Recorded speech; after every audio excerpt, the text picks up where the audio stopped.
When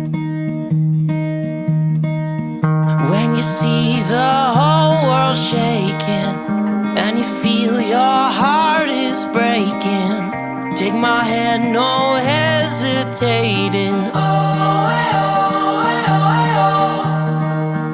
when you're just so tired of trying, all alone you feel like hiding. Together we'll keep fighting. There's no stopping us. Hold on, we're gonna make it. We're gonna make it. Don't stop now. Hold on, we're gonna make it. We're gonna mountains too high we can climb it. Feel this, we're taking the moment. There's no stopping us. Hold on, we're gonna make it. We're gonna make it. Can you see the sun is shining like a new hope? Feel it rising, coming over the horizon. There's no stopping us. Hold on, we're gonna make it. We're gonna make it. Don't stop now. Hold on, we're gonna make it. We're gonna mountains too high we can climb it. Feel this, we're taking the moment. There's no stopping us. Hold on, we're gonna make it. We're gonna make it. Don't you give up, don't you give up on me. Don't you give up, don't you give up now.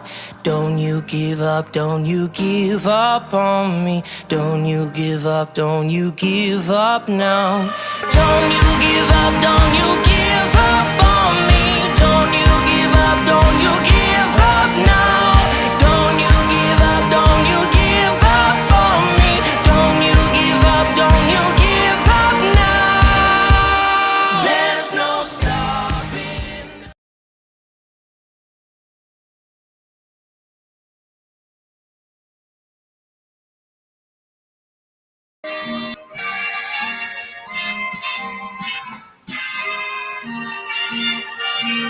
Happy New Year to everyone out there. I hope you have a wonderful New Year. Peace, love, good health, success to everyone out there watching.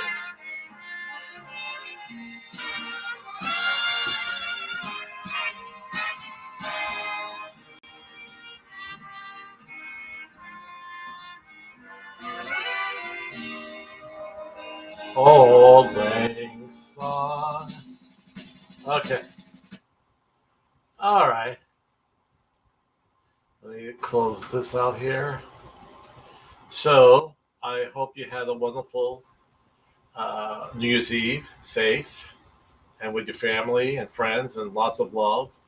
It's a new year, and we have a lot to talk about. Oh, let me make sure I have my microphone up there. We have a lot to talk about, and we're going to talk about predictions for 2022 if certain shadows do not remain. And again, this is going to be an issue that I've been talking about for almost like all my podcasts. But 2021 was better than 2020 because we came out with the vaccine and it was distributed to many, many, many people. The stock market is doing great. We still have some other issues to work out, which I think we will in 2022. Okay. So,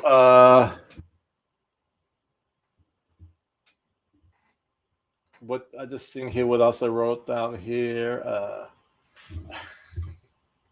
Well, anyway, before I get too heavy, let's look at our preview and we'll talk about what we're going to talk about today. Okay?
Okay, so we are going to talk about predictions dealing with 2022 and the real estate market. And I want to tell you basically it's pretty good. Um, everything is, there's good stuff and bad stuff. Um, overall, overall, the economy is strong. All right. Again, I say this every week is that we need to get in control of COVID-19. Okay. So already we're seeing cancellations in shows and different sporting events, in concerts. We see in major police departments of major cities, of big cities. Okay. Each city is major, but I'm talking about the really large, populous ones. And New York City has police officers calling in sick, firemen calling in sick, and this is not good. And I'm not so sure what's going to happen again with number one, our supply chain. More truckers going to be calling in sick, people who operate the docks, taking these gigantic um, trucks, their payloads off the ships and onto trucks that would take them to the various stores. All right. Are we going to have shortages in the mills where lumber is taken down and converted into 2x4s? All of the supplies we need for building homes and repairing homes. That's the question right now. And if this continues, then the predictions, I feel so much like It's a Wonderful Life. No, I'm sorry, not It's a Wonderful Life. A Christmas Carol. And when Scrooge sees the ghost of Christmas future, and it doesn't look good, and he goes, can I change these predictions of the future? You're giving me this chance. If I change my ways, will this future be altered? What I'm going to talk about today, it's really reverse. We see some good stuff happening, okay? But will they be altered if COVID-19 continues? And will people get sick? And who knows? With people who are not vaccinated, will a new variant come about? Okay. Remember, every time the virus hits a person who's not vaccinated and goes to another one, and then they begin to mutate again. All right. And I'm not a scientist. Okay. I want to say that very clearly. I'm just repeating reports that I'm hearing. So these viruses begin to mutate. And then now we have a new strain. And do we have a vaccine for that? It gets very complicated. So what I've always been saying, and I'll say it again at the end of the show, if you haven't been vaccinated and with the booster, please do so. Because they're actually now talking about bringing out a fourth booster. And that may be on the horizon in a pretty in the very near future. Okay, so that's very important for us to get in control of this. My feelings is that we're always going to have to deal with it, just like the common cold and the flu. And every year you take a vaccine for the flu. I think that's what's going to happen. Each year there's a different flu vaccine because it changes because of the new strands. And I believe that's what's going to happen with us. So every year you're going to go for your flu shot and you're going to go for your COVID-19 shot. But you got to get it. Okay? That's my advice. I'm not a doctor. I'm talking to you as someone who I've seen friends and family who weren't vaccinated getting COVID-19 now really, really bad. Okay? So I'm talking from experience and what I've seen and what I've read. All right? And most people that I know. and most scientists and doctors believe that this vaccine is very, very important. And again, all the predictions that we could make for 2022, and even though they're positive, this could knock it off the tracks. All right, because we'll be back again about 8 or 9 months dealing with the issues that we dealt with back then. We thought we were getting better, right? Shows were opening up again, concerts, sporting events. Now they're getting cut back again. Okay? All right. But in the meantime, let's talk about what we predict for 2022, and not what economists, people who are at the head of the National Association of Realtors, and let's look at what they're saying. And by the way, I just had this conversation with my daughter and son-in-law. They're looking to buy a house now, and I've repeated these same things that I'm going over with you right now. So, expert insights on the 2022 housing market. Again, this is on my blog. It came out this week. It goes around Tuesday, Wednesday. Good information. You could read it full on my blog. And let's go to here and move down a little bit. As we move into 2022, I'm not reading the whole thing. Both buyers and sellers are wondering what's next. Where will there be more homes available to buy? Will prices keep climbing? How high will mortgage rates go? So we're going to go down to Odita Kushi, Deputy Chief Economist, First American. And what's in red, I kind of summarized what they're talking about. Consensus forecasts put rates at about 3.7% by the end of next year. So that's still historically low, but certainly higher than they are today, which is just hovering about 3%. During 2021, they were around 2.8%, 2 3/4. So they've gone up already. 3.7 by the end of next year. It's very possible we'll reach that. I don't think it will reach a full 4%, but it will be definitely going up if we stay on track and the economy stays strong. So let's look at Daniela Hale, Chief Economist for Realtor.com, and we see an increase in prices. Affordability will increasingly be a challenge as interest rates and prices rise. All right, so you could say for the buyer, of course, that's not going to be a good thing. All right, because it's going to be more expensive to own a home.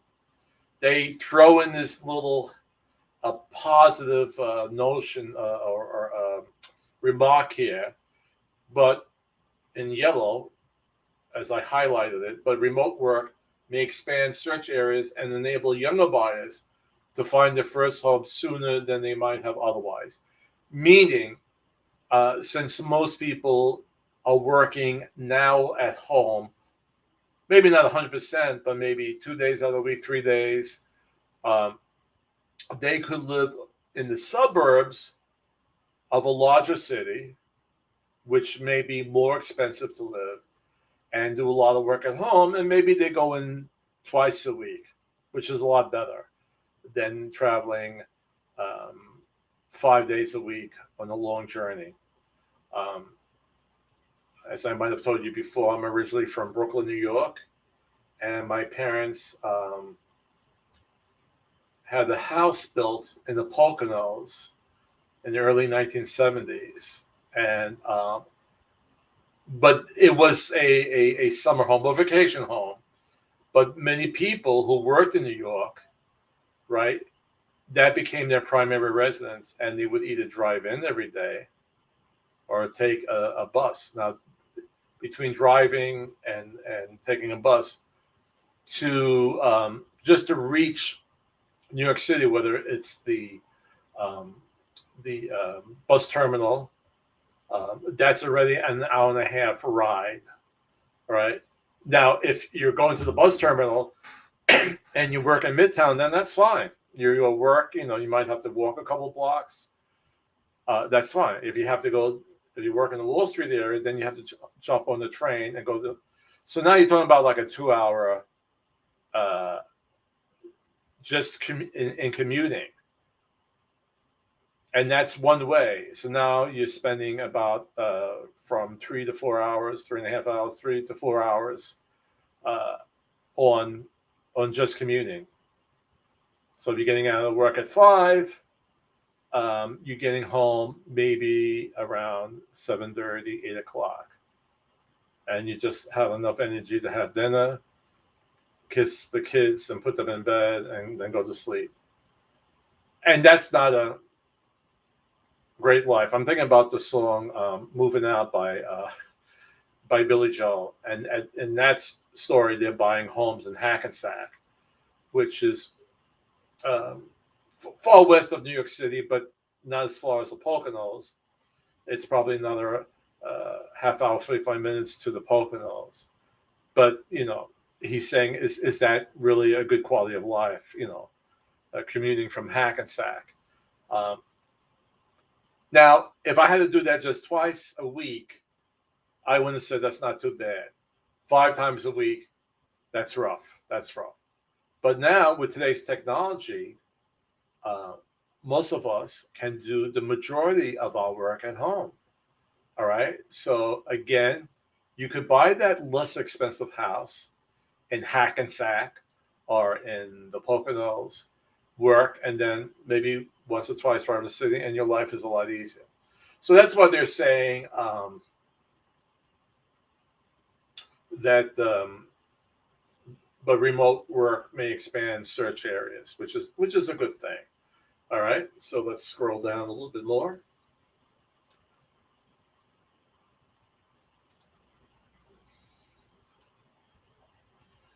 Lawrence Yun, he's the chief economist of the National Association of Realtors. With more housing inventory to hit the market, the intense multiple offers will start to ease. Home prices will continue to rise, but at a slower pace.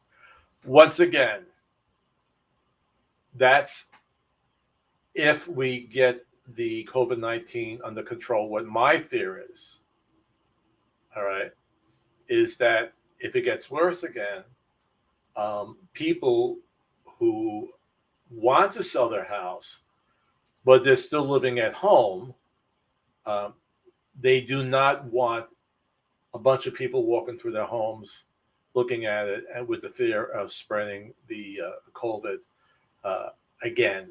All right. So I keep on saying it, but we have to get this under control.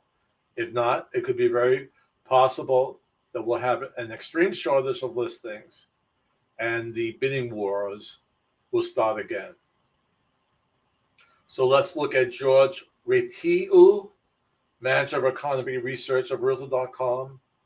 Again, I summarize more houses being listed. We also expect a growing number of homeowners to bring properties to market, taking some pressure off high prices and offering buyers more options. Again, it's a basic economic principle. If you have a strong demand but low supply, prices go up. But if supply goes up, even if there's a strong demand, those prices should begin to ease, all right?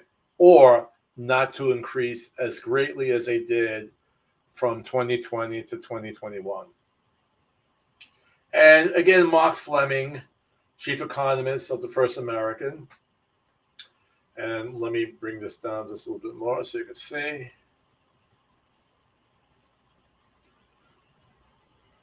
Strong demographics. Demand will continue to act as the wind in the housing market sales. All right. So they're saying as more young people, we could go back up to here. This is actually I'm hoping you see my mouse tail. And with more than 45 million millennials within the prime first-time buying ages of 26 to 35, heading into 2022, we expect the market to remain competitive. So those are the demographics of the people who are purchasing. This is they're not straight out of college. They've already, probably at the age 26, they've established their career, their professions, and they are ready to buy a home. But I think demographics also is concerning that people are looking at other markets. So not everybody's going to live and work in New York City or Chicago or San Diego. They will go out to the outskirts, but they will be fine. They'll be good. Okay. So what does this mean for buyers? Hopefully, as more homes are listed, you will have less competition. But they're saying with rising rates and prices going up, that means that you should find that house sooner rather than later. And again, for the sellers, it's still a strong market for them. But they're saying as more homes hopefully go in the market, you're not in the limelight. You don't just have that bright light shining on you. There are other people. You'll still get to sell your house at a good price, but it's not going to be that crazy competitive market where they're giving up everything, meaning the buyers. Okay? So let me take that out. I think we're finished with that. We'll close that up, and here I am again. Okay, so those are the items that we see happening in 2022. All right. If you're a buyer, I have to emphasize, and it seems like you always hear this from realtors. So buy now, you got to buy now, but you do, because we really expect those home prices to go up and mortgage rates to go up. So the house that you are looking at now is going to be more expensive as 2022 progresses. All right. The sellers are still pretty safe. The thing that I'm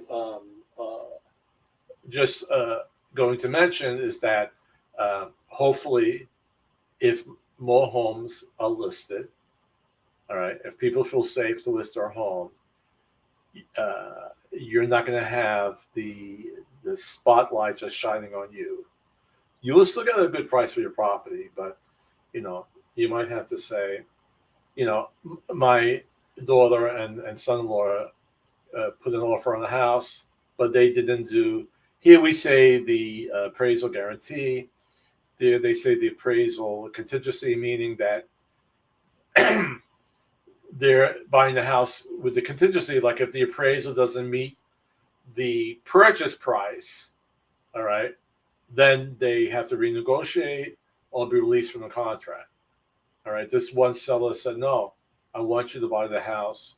If the house, if our contracted price is $650 and the house appraises at $630, you have to come in the difference. And they said no. They saw a couple of things of the house just on the onset that had to be changed. All right. For instance, the windows weren't updated, and they showed me pictures. I'm on the East Coast or on the West Coast, and I just thought the heat pump was just too small for the size of that house, and it seems that's the same heat pump that was there when they purchased it in about the year 2000. So already it's 21 years old. So I don't think the house would appraise at what the sellers wanted. And I advised them, and they felt the same way, that don't bid higher and don't put in an appraisal guarantee or taking off the appraisal contingency. Each state, by the way, for those people watching, listening, and they're thinking about going into real estate, each state has their way of writing contracts. Some states, the realtor does not write the contract or write the offer. If the seller accepts it, then the contract actually goes to an attorney to write up. Virginia is a state where the realtor could write up the contract, but not every state is like that. So each state is different. That's why when you become a real estate agent in one state, you're not licensed in all 50 states. There are states that are reciprocal, that they have basically the same laws, and you will then just have to notify the real estate department of that state, okay, that you are working there, and you may not have to take additional classes and then test. When I moved down from New York to Virginia, I had to, I just had to take the broker exam. I didn't have to take the salesperson exam, but I did have to take the broker exam, especially dealing with law. All right. So again, with the advice that I'm giving my daughter and her son-in-law, and my son-in-law, her husband, when they talk about how the contract is put together, and even the procedures for them purchasing a house, I'm seeing it very different. It's very different in each state. Okay? So with that, I'm going to show you now a little video on the prediction of home prices. All right? That's only a few minutes. It's not even a few minutes.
Okay. So again, they're expecting home prices and rents to go up in 2022. Again, not as drastic as 2021, but they see it going up. Okay. All right. So that's our show for today, January 1st of the brand new year. And I'm going to end. I always do a little funny skit at the end with people, famous people in the audience, but it's a new year, and I want everybody to start off on the right foot. So my ending credits is always accompanied by the song "Let There Be Peace on Earth." I found a nice college choir that sings it, because that's basically what I want for all of us. Of course, success. Of course, good health, and peace and love. But the peace, I think it's very important that we may disagree with each other when it comes to the vaccine, when it comes to politics, maybe when it comes to religion. But these are just disagreements. We could still all be friends. We could think different ways, but we could still get along. So again, Happy New Year. I'll toast you again. And we'll talk next week. Be safe, be well. And as I always say, the greatest power that we have is to love, and the greatest gift, each other.